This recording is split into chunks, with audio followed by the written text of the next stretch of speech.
Welcome back. Today we're in the kitchen.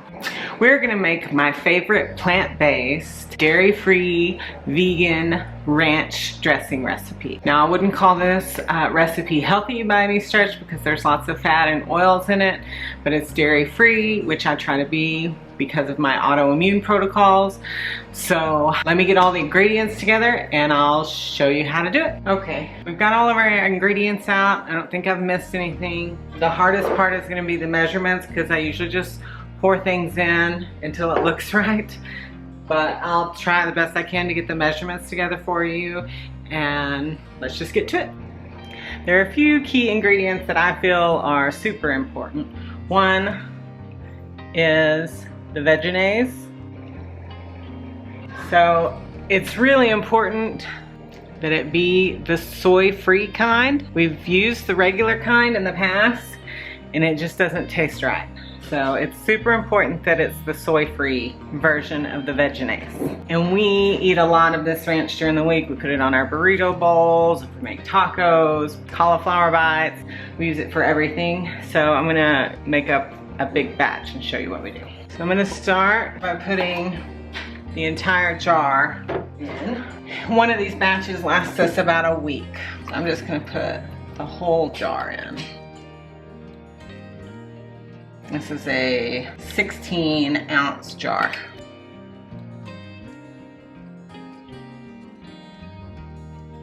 Okay. And then I put a little milk in to make it, because you don't want your ranch to be that thick. I don't know how much I normally put in, but we'll start with 1/4 cup.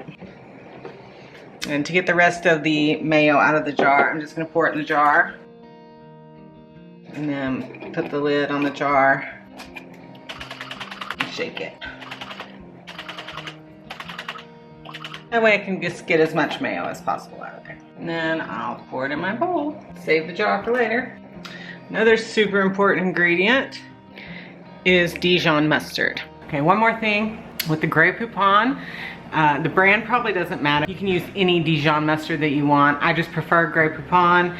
And I also prefer the country Dijon flavor. This is just the regular Dijon flavor because that's all I had on hand. But if I'm picking my ingredients, the country Dijon is the one that I go with every time. The Dijon is super important. I've been making this ranch for several years now and there was always something missing that I couldn't quite put my finger on. We'll say a tablespoon. It just didn't quite taste right and I couldn't figure out why. And then I saw just a regular ranch recipe and it had Dijon and I thought, oh, I'll try that. And that was the missing ingredient. I usually just pour this stuff in there. Like I said, I'm gonna try to measure it out for the sake of this video. So we'll start with 1/2 teaspoon. And then if I adjust, I'll let you know. So 1/2 teaspoon of garlic salt.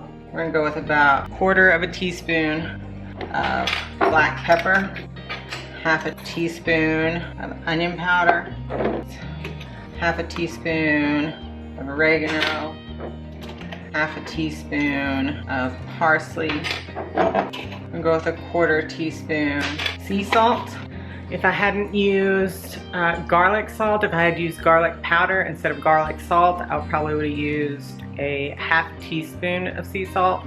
But since I used garlic salt instead of garlic powder, I'm gonna go with 1/4 teaspoon of sea salt. And the dill weed is also really important, I think. So we're gonna go with a full tablespoon.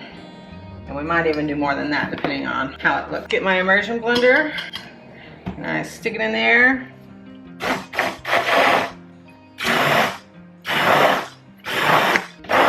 If you don't have an immersion blender, you can just use a fork or a spoon too. You don't have to have an immersion blender.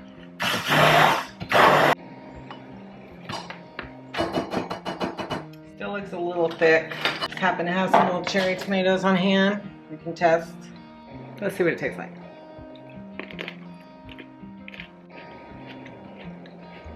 It's pretty good. I think it needs a little bit more milk just because it's too thick. I think 1/2 cup would probably be too much. Let's see. I'll put an ingredient list below in the description box. It's about the right consistency. And remember, it's gonna thicken up some also once you put it in the fridge. Yeah, that's good. Okay, so that's it. That was simple enough. Like I said, I'll put together an ingredients list and put it in the description box below. I'll show you what we put in. Bought several of these bottles. These are just condiment bottles off of Amazon. And then I print out a label for them on my label maker. I'll link those below as well. And I just fill it up with the ranch. It usually fits perfectly in here. And then I've got it in this super convenient bottle. And we just squirt it on whatever we're eating. I do that for the ketchup and the barbecue sauce and the mustard, soy sauce. Got several things that we just have in the fridge in these bottles. Okay, here it is, all packed away in my bottle here. If I'm using fresh herbs from the garden, I prefer to actually do that, but I don't have any this time of year. Sometimes it gets stuck in the top. So I just get a pair of scissors and cut a hole in the top and make the opening larger so that my fresh herbs don't get stuck in there. Then I just put it in my bottle here and stick it in the fridge, and then it's good for about a week. They've got the non-soy version of this mayo at Walmart. Like I said, it doesn't taste right.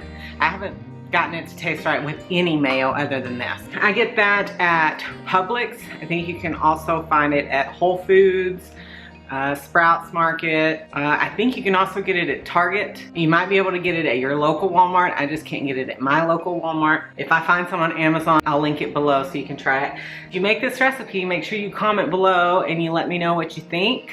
I think it's better than regular dairy-filled ranch.